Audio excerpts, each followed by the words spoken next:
Yeah. Hello, welcome to Rev Sports. I'm Gargi Raut, and joining me today is Ishan Shahane, Atreo, and Bharat Ramraj. Well, Suryakumar Yadav leads a fresh new Indian team into a T20I series with South Africa. Ishan, let's start with you first. What are your expectations out of this teams? We're seeing some fresh talent. Not that they haven't debuted yet, but we haven't seen much of them. Rinku Singh, of course, we've seen Tilak Verma, Abhishek Sharma, who I'm personally excited to see, Akshar Yeah. Patel, Ramandeep, and the rest of them. What are your expectations? A fresh team, Kagi, absolutely a lot of expectations on the young side. It's a fresh team, but we have to remember that this side also has a lot of experience when it comes to the IPL and a lot of T20 cricket as well. So it's not an inexperienced side. So you'd expect the side to go on and win because there are a lot of quality players. A lot of players who possibly won't get a chance in the main team, Rinku Singh as well, Tilak Verma. So, these players have an opportunity to perform today, Gagi. And I think tonight, if they can go out, get some runs or wickets, I think this will help in cementing their place in that first Indian side as well. So it's a massive opportunity. It's going to be a tough contest because it's going to take place in Durban, big T20I. Hoping for the best. I feel that these youngsters should look to make the best use out of this opportunity because if you're playing in South Africa, abroad conditions, if you manage doing well abroad, I think it's a different ballgame altogether, Gaki. Doing well in India is one thing, but if you can go to Australia, go to South Africa and perform, it changes the whole ballgame. So, really looking forward and hoping for the best. Bharat, apart from the players that I mentioned, there are also a few more players to look out for. Sanju Samson and Hardik Pandya being two of them. What are you expecting out of the two players' returns at this point? Yeah, obviously Hardik Pandya is someone who has made a very good return to as far as shorter formats is concerned. We saw that in the series against Bangladesh as well. He was in really good form, and Sanju Samson also was in good form. It seems like Sanju Samson has made a few what can you say adjustments to his batting so that he can score quicker in T20Is. That's what I noticed against Bangladesh. He's added a trigger that might be helping him to play across the line after clearing his front leg and hitting across the line through mid-wicket region.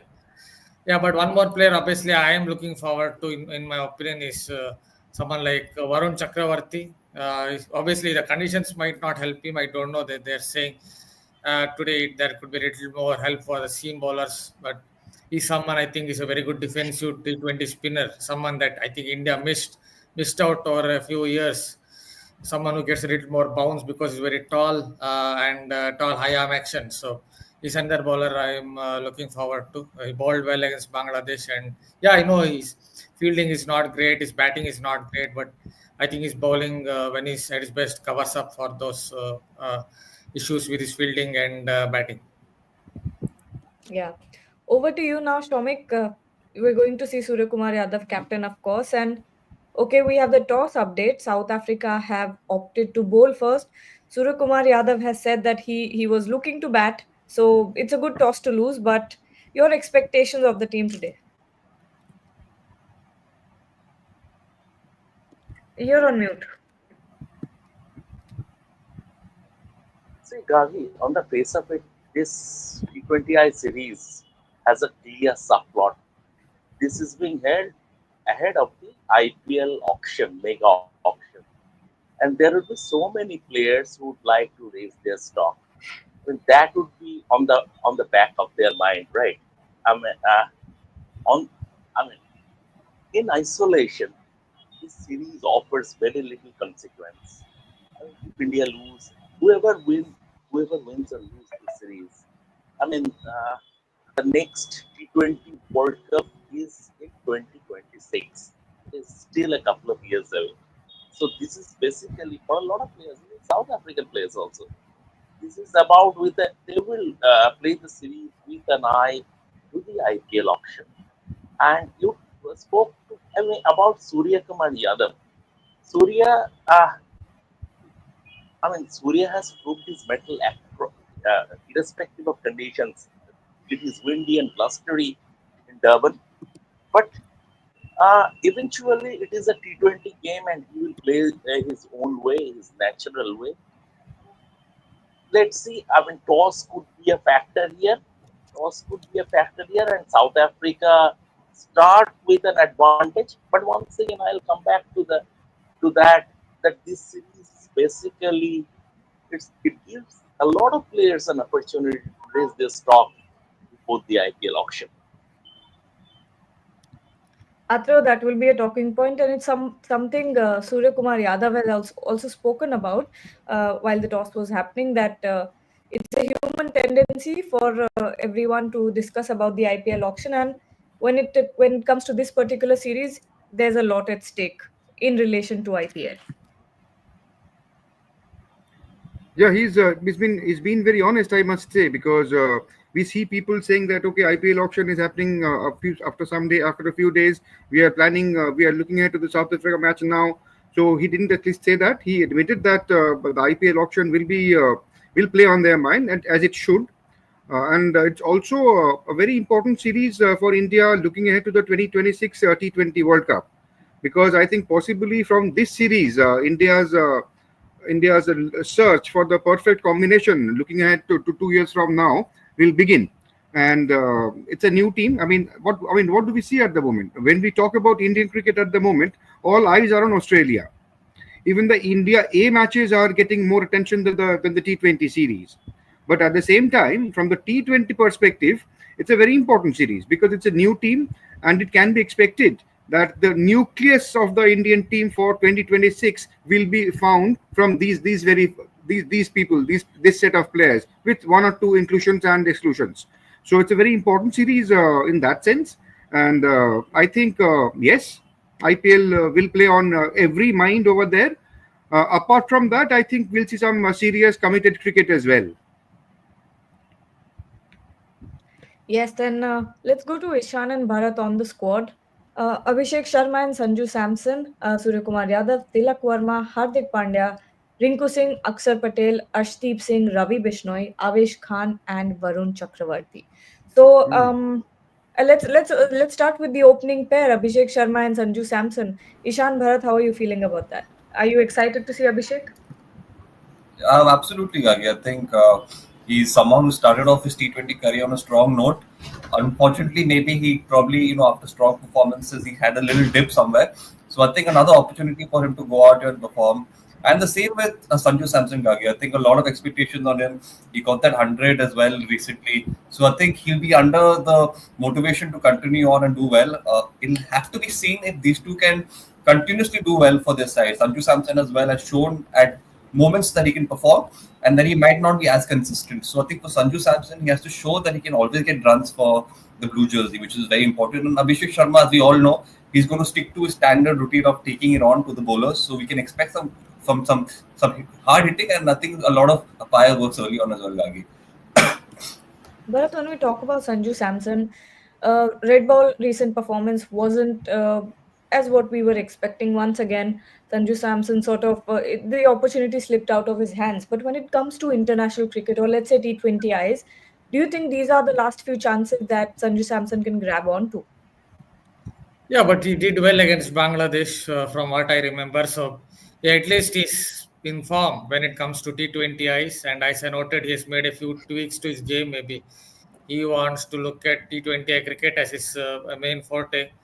So that is why he's made those few tweaks to his technique. So hopefully that will help hold him in good stead in this series. As far as Abhishek Sharma is concerned, currently I think he's a little bit raw. Yeah, he scored a lot of runs in on those Hyderabad pitches where the tracks were very flat. But for every ball, he tries to smack it with a very high bat lift. It might not help him on every pitch, but if he makes a few tweaks, who knows? Because his base is very similar like that of Travis Head. There is not a lot of difference between in terms of base. I know Abhishek Sharma is not at Travis Head's level when it comes to facing pace bowling, but if you look at their base, it's quite similar. And if he makes a few tweaks, maybe who knows, he could become India's Travis Head. Not now, somewhere in the future. But as of now, I think he's very raw. Tries to swing every ball with a very high bat lift on this kind of pitches on South African wickets. It may not be that easy for him. Shomik Suryakumar Yadav as captain. How are you seeing the series for him? He has been pretty successful as T20I captain. See, Surya is basically uh, Rohit Sharma B, in the sense the way he leads, the way he approaches the game, the way he prepares his team. This is the reason. I mean, he has been picked as Rohit Sharma's successor in this format. And in Sri Lanka, he did well. He showed innovations with his bowling changes under pressure. Against Bangladesh, he did well. So it has been a smooth start, unlike the red ball format or the 50 over format under Gautam Gambhir. Although Gautam is not here and VVS is in charge of the team, VVS Lakshman is in charge of the team, but Surya Kumar Yadav has made a smooth start as captain in T20 format. And he would like to continue with that, although this is a different challenge altogether. Because in Sri Lanka, conditions were pretty similar. It was subcontinent. Bangladesh was at home. Now, this is pace and bounce will come into play. It would be challenges. The degree of difficulty would be higher. So, from that perspective, he would like to, and I would like to talk about a couple of other cricketers. Someone like Arshdeep Singh, like right, someone like Arshdeep Singh, and just a second, someone like and Akshat Patel. They would have liked to be there in Australia at the moment, but I mean, they are not in the scheme of things as far as Akshat is in the scheme of things in red ball cricket, but not away from home. And selectors didn't pick Arshdeep for the Australia tour, although they gave an indication that they are searching for a left-arm fast bowler. But they would like to prove a point, albeit in a different format, but they would like to give their best. They would like to make a statement that, look, see, we are here and we have been contributing. And if they can do that, they will take a lot of, that will not take them to Australia, but personally, they would take a lot of satisfaction from that. Athreyo, this conversation throughout this series will naturally turn towards IPL because, uh, so close to the auction with with about 4 to 5 players who have not been retained in their respective IPL squads. So there's one question here as well. Avesh Tanmay Saha is asking. Avesh had a great South Africa series last time. Will a good performance push his bracket on 24th to 10 crore? Let's not talk about the numbers exactly, but what do you think about Avesh and his place in the team as of now? See, Avesh is at a very crucial, going through a very crucial period of his career.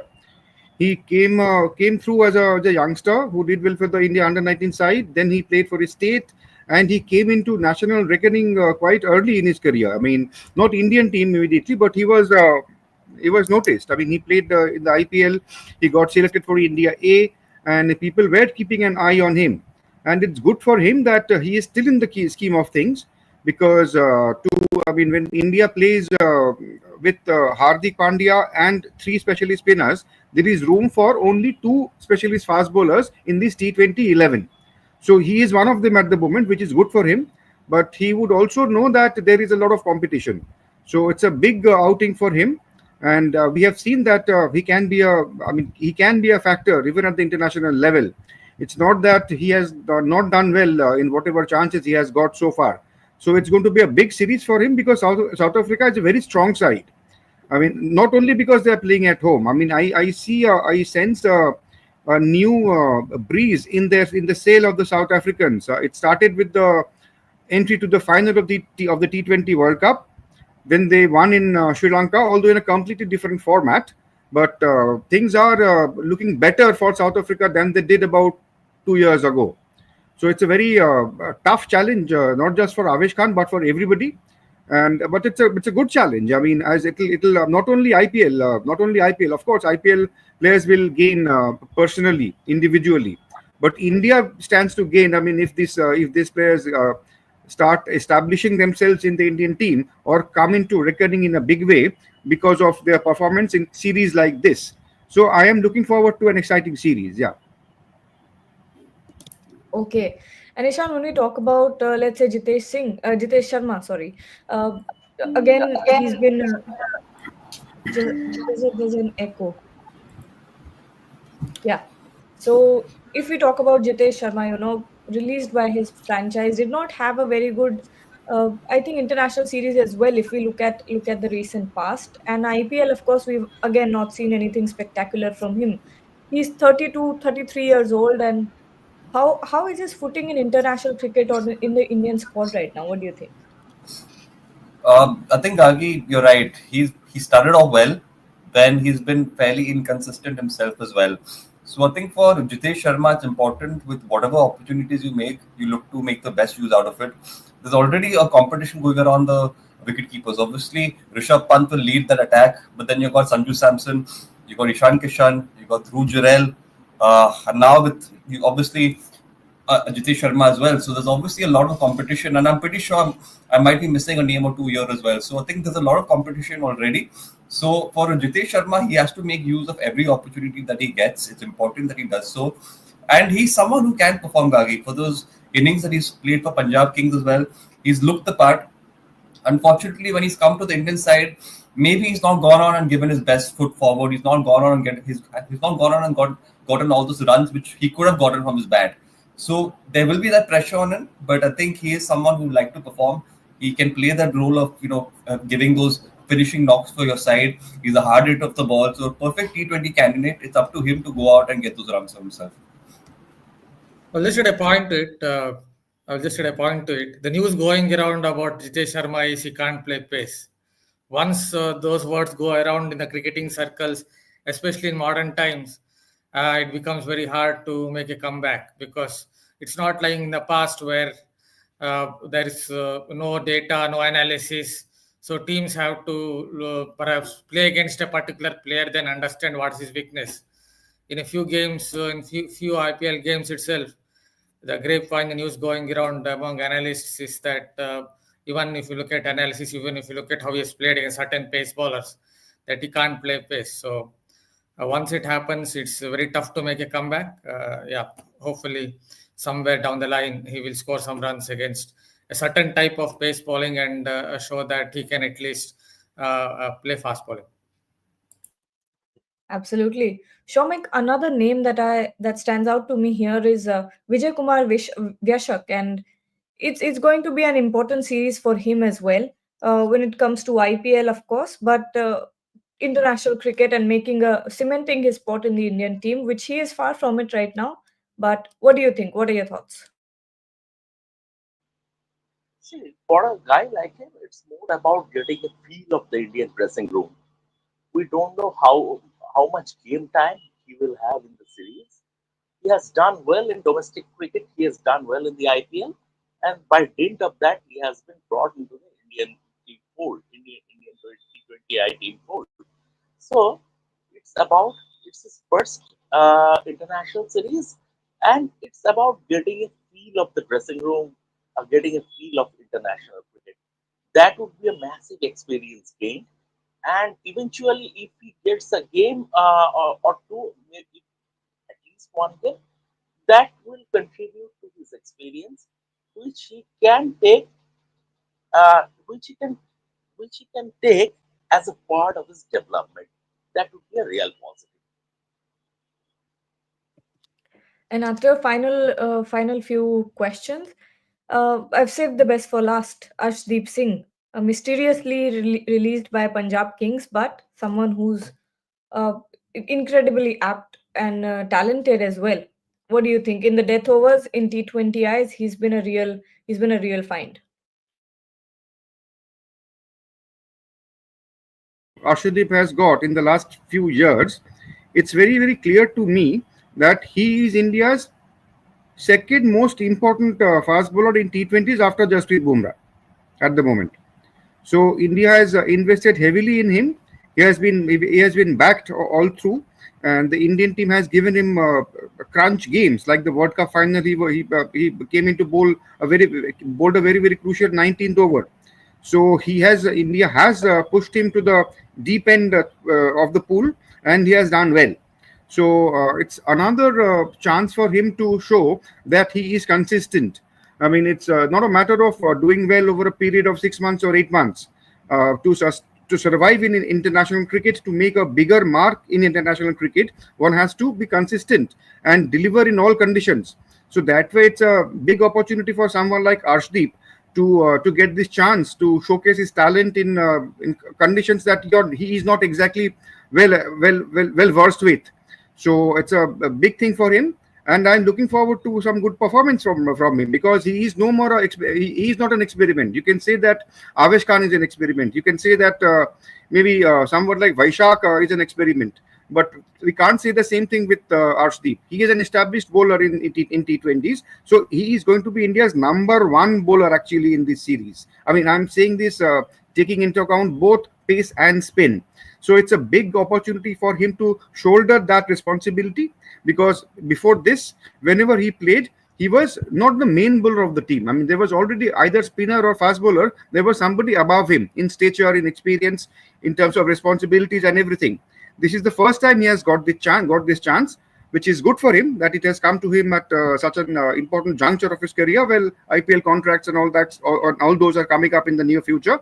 But more than that, I think it's a great chance for him to establish himself as the leading bowler of the side, not just a bowler of the side. Absolutely. And let's take final predictions and then we can close the show. Ishan, who's winning? You're on mute. Yep, sorry. I think India will win. I think India will score around 180 and should be defended. Bharat? Maybe I will give it to South Africa. Maybe they will start the series on a better note and then for India to make a comeback. Shomik, what's your prediction? India or South Africa? See, winning the toss gives South Africa a big advantage in these conditions. But this is a very, very good Indian T20 side. I expect them to take South Africa, even irrespective of conditions. I mean, when you see players like Rinku, Sanju Samson, Akjar, I mean, Hardik in the ranks, you get the confidence that irrespective of the situation and conditions, they would be able to take South Africa. And finally, Atro, your prediction? You don't like it, but what's your prediction? Just a second, you're on mute. After the experience of the last few weeks, if you ask me before a cricket match who are the favorites, I will say New Zealand. But over here, we have to say something else. And because of two factors, I would say slight advantage South Africa, because India have a tendency of not doing well in the first match of a series. That we have seen sometimes. It takes them a little bit of time to get used to everything. And secondly, India are playing with 7 batters. The tail starts from number 8. I think in T20 cricket, that's a bit of a luxury. So it's a short batting lineup, and taking into consideration everything, I will say advantage South Africa, at least for tonight. Okay, well, so I think most of our panel thinks it's going to be South Africa winning. Yes, Shomik. No, Gagi. It's as of now, it's 2-2, and I mean, Yeah, you have the but I casting also vote. think South You have, Africa, no? so your casting vote goes to South Africa. Yes. That's why. Okay. So thank you so much, Ishan, Bharat, Shomik, and Atreo for joining. And everyone who's watched us, thank you so much for supporting us. And don't forget to like, share, and subscribe to our channel.